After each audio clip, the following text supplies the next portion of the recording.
Assalamualaikum warahmatullahi taala wabarakatuh. Bertemu kembali kita dalam Fin 552. So hari ni kita nak masuk chapter 5 kali ikut buku teks chapter 14. Okay.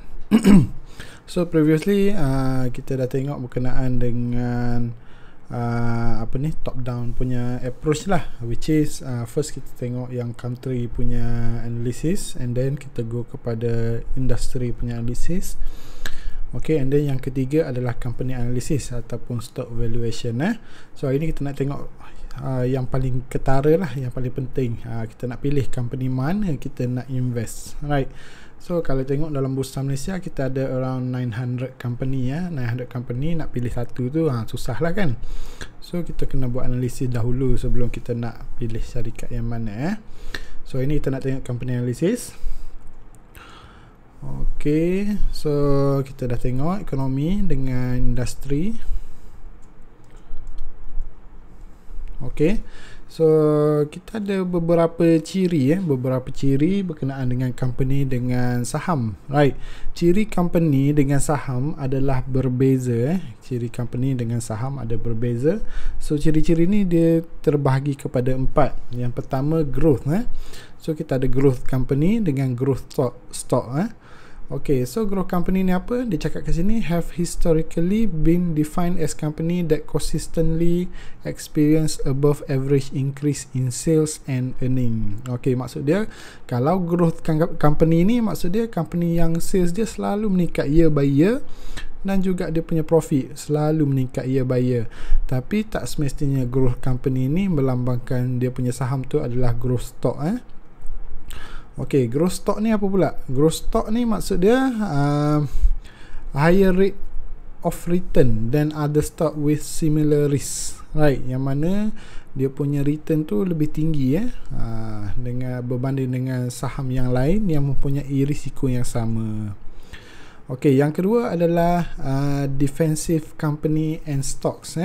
So defensive company ni maksud dia apa? The firm whose future earnings are more likely to withstand an economic downturn. Okay, so company yang macam ni, defensive company ni, walaupun ekonomi jatuh macam sekarang ni pun, dia still boleh survive, and then dia boleh project dia punya earnings. Manakala untuk defense stock ni adalah saham yang mana kita boleh pegang dia even though ekonomi tengah jatuh. So defensive company dengan stock ni dia berbeza. Okay, cyclical pula. Okay, cyclical company maksud dia punya sales dengan earning ni dia bermusim. Ada naik, ada turun, ada naik, ada turun, kan? Examples, company yang membuat besi, auto ataupun heavy machinery industries. Okay, cyclical stock pula, saham ni dia punya pergerakan saham tu, harga saham tu bergerak mengikut musim. Dia ada cyclical, naik, turun, naik, turun, naik, turun. Dia bermusim. Okay, and then yang keempat adalah speculative company. Mana yang ni company yang biasanya dia punya assets dia tu agak berisiko. Aset-aset yang agak berisiko, terutama sekali macam sekarang ni apa, oil and gas. Oil and gas dia mempunyai aset yang banyak, tapi aset dia tu memang terlalu bergantung kepada harga minyak lah. Terlalu bergantung kepada harga minyak. Okay, speculative stock ni pula dia totally different dengan speculative company, yang mana speculative stock ni harga saham yang rendah. Biasanya harga yang saham yang rendah yang mana memberi pulangan yang besar. Contoh kalau you beli saham yang harga RM1, kalau naik harga naik 5%, maknanya keuntungan you boleh jadi 50% return, right? Tapi kalau you beli company yang harga saham dia RM100, naik 5%, maknanya 5% je naik saham tu tersebut, right? So biasanya speculative stock ni harga saham dia harga rendah, harga yang rendah, tapi kita dia risiko dia agak tinggi. So kita ada 4: growth, defensive, cyclical dengan speculative. Okay, so kita nak tengok yang ni berkenaan dengan analisis syarikat. So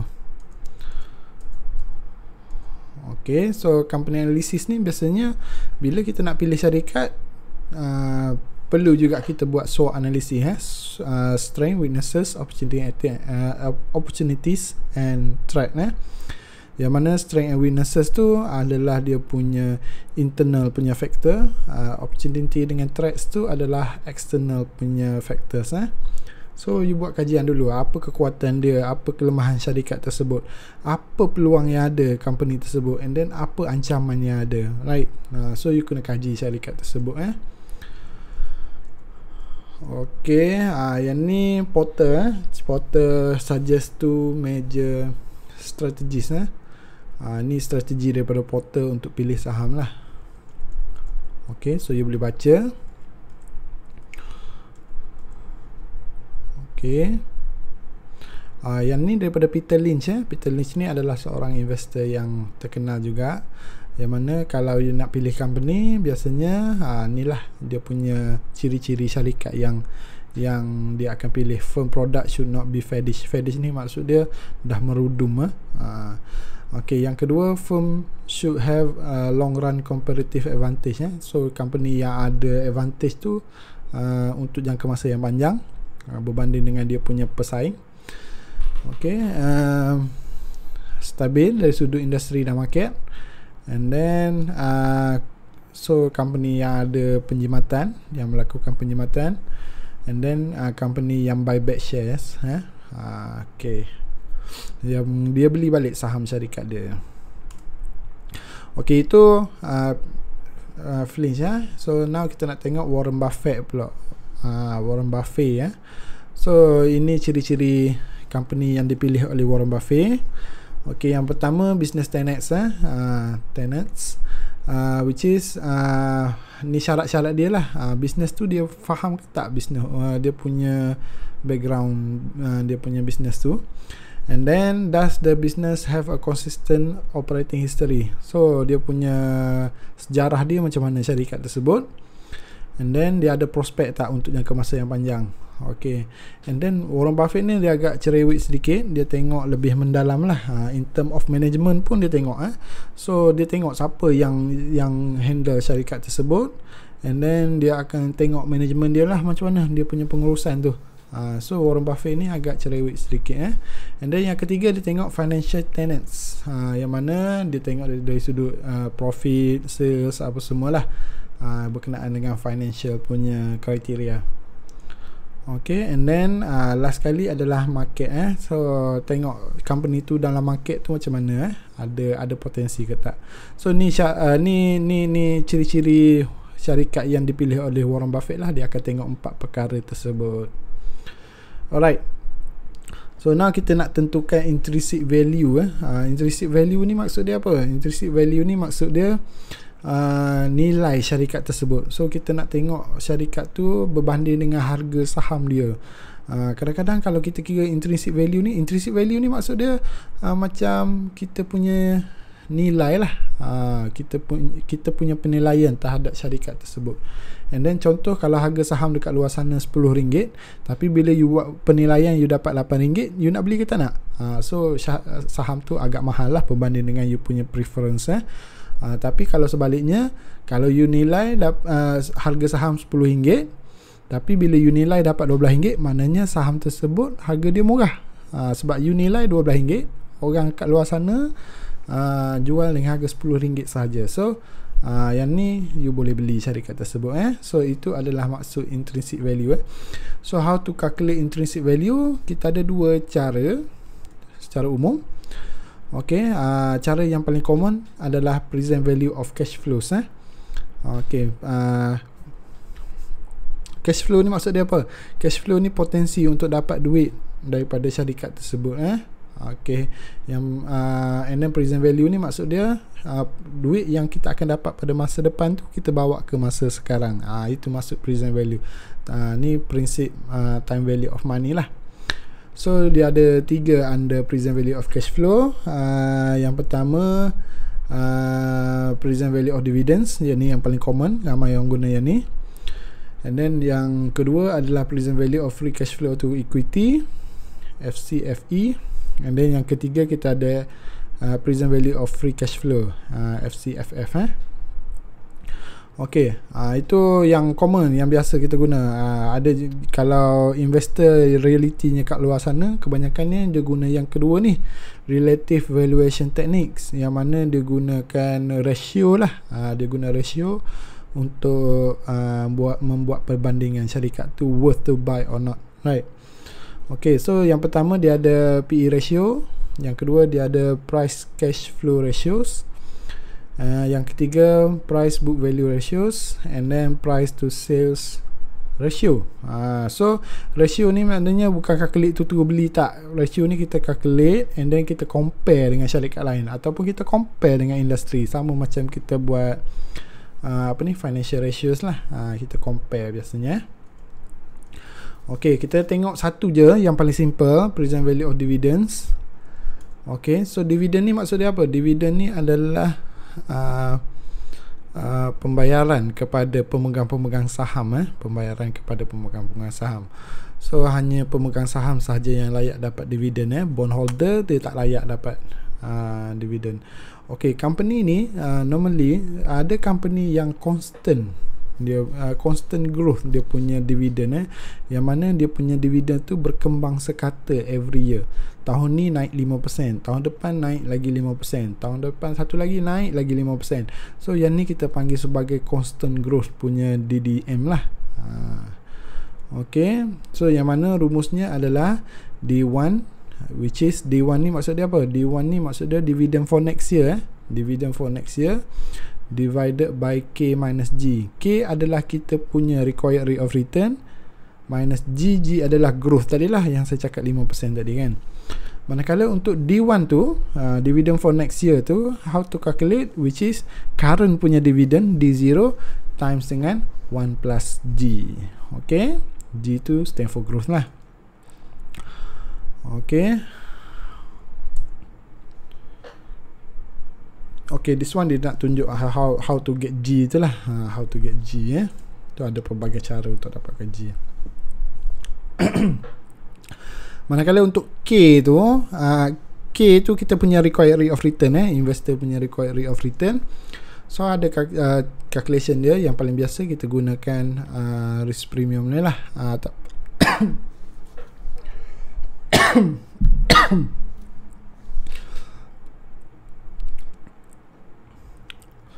Okay, cara yang biasa kita guna untuk calculate K adalah yang ni, required rate of return estimate ni, which is return untuk stok tersebut equal to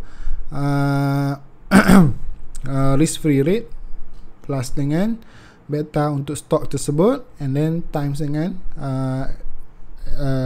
estimated return untuk market plus dengan risk free rate, risk free rate. Okay, so kalau K kita punya required rate of return lebih besar daripada G, apa maksud dia? Maksud dia model tersebut boleh diguna pakai. Tapi kalau growth tu lebih besar daripada kita punya required rate of return, maknanya kena guna model yang berbeza. Okay, so tak apa yang tu. Okay, yang kedua under cash flow punya method adalah free cash flow to equity. So apa maksud free cash flow to equity? FCFE equal to net income plus dengan depreciation expense tolak dengan capex tolak dengan changes in working capital tolak dengan principal debt repayment, and then plus dengan new debt issues. Okay, free cash flow to equity ni maksud dia pergerakan duit yang kita dapat sepanjang tahun, company dapat sepanjang tahun. Okay, yang pertama duit company dapat net income, bila dia berniaga untung dapat net income, tambah dengan depreciation expense. Kenapa tambah balik depreciation? Sebabnya depreciation ni adalah non-cash expenses, so benarnya kita tak keluar duit pun untuk bayar depreciation. Okay, and then kalau kita ada beli kalau kita ada beli fixed asset yang baru, kita kena tolak lah duit keluar, which is capex tolak kalau ada pembelian fixed asset yang baru. And then kalau ada spending untuk current asset untuk current liabilities, so dia kena tolak lagi untuk changes in working capital. And then kalau ada kita guna duit tersebut untuk bayar hutang, principal debt repayment, kalau ada bayar hutang, Okay, so kena tolak.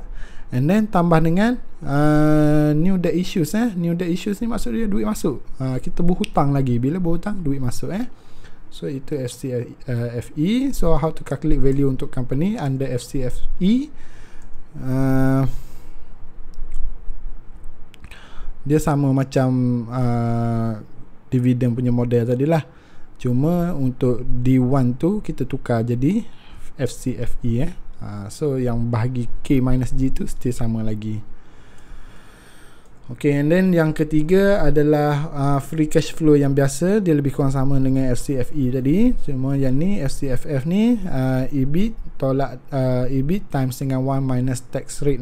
Yang ni calculation untuk net income lah. Sama actually net income plus dengan depreciation expense which is non-cash expenses, tolak dengan capital spending sama macam tolak capex tadi, and then tolak changes in working capital sama juga, and then tolak dengan changes in other asset. Cuma bezanya dengan FCFE tadi, yang ni kita tak ada libatkan elemen hutang. Tadi kalau kita guna duit untuk bayar hutang apa semua kita include sekali, tapi yang ni kita tak include kan. Itu je bezanya. Okay, so ada perbezaan sedikit daripada untuk calculation firm value tu. FCFF divided by tadi K kan, K minus G, tapi sekarang K tu sudah ditukar menjadi weighted average cost of capital. Alright, WACC, tolak dengan growth untuk FCFF lah. Okay, so ni calculation present value lah, present value of cash flow. So maknanya kita bawa nilai masa depan tu ke masa sekarang. Okay, so saya laju sikit sebabnya chapter ni terlalu banyak slide. Ada lebih kurang 60 lebih slide. So saya go laju-laju lah. Kita grab yang mana penting sahaja. So banyak ni nota-nota ni. So sila baca kemudian. Now kita nak estimate in term of ratio. In term of ratio. Okay, so yang ni tak ada masalah yang ni. Okay, so kita ada price to book value ratio. Okay, market price bahagi dengan book value untuk syarikat tersebut. So itu rumus dia. Yang kedua kita ada price to cash flow ratio. Yang ni market price, harga saham tersebut bahagi dengan cash flow punya ratio. Okay, sorry. Okay, yang ketiga kita ada price to sales. Harga saham tersebut bahagi dengan sales syarikat. Okay,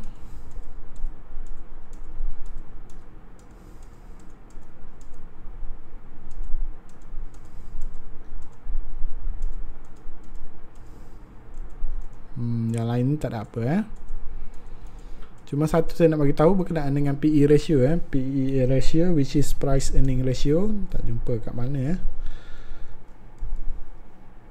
This one PE ratio. So PE ratio ni rumus dia adalah market price bahagi dengan EPS. So market price tu harga saham semasa, bahagi dengan EPS adalah earning per share. Earning per share tu maksud dia net income divided by number of share outstanding. Okay, so PE ratio ni kebanyakannya pelabur-pelabur akan guna PE ratio lah untuk comparison in term of proportion of dia punya market price berbanding dengan keuntungan bagi setiap satu saham tu kan. Kalau PE ratio tinggi maknanya harga saham tu mahal. Kalau PE ratio tu tinggi.